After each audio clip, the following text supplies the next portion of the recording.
Hello दोस्तों, प्रणाम। मैं सुमन गुप्ता अपने यूट्यूब चैनल पर आप सभी का स्वागत करती हूँ। भोर भइल माई उठी खोली नानायनवा हो कोयलिया बोले। भोर भइल माई उठी खोली नानायनवा हो कोयलिया बोले।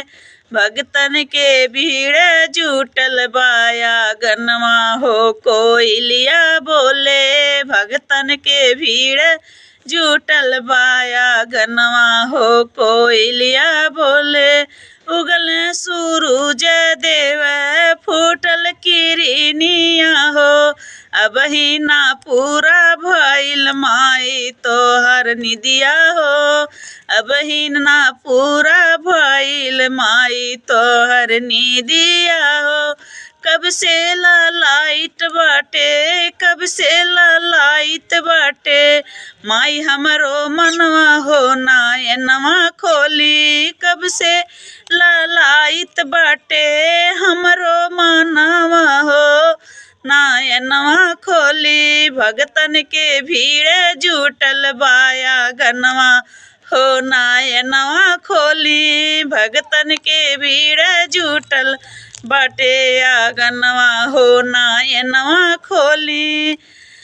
फल फूल हलुआ पूड़ी नारियल चुनरिया हो। फल फूल नारियल चुंदरी, फल फूल पूड़ी फल फूल हलुआ पूड़ी नारियल चुनरिया हो। भोगवा लगावे खरतिन लैली हे मायरिया हो। भोगवा लगावे खरतिन लैली हे मायरिया हो।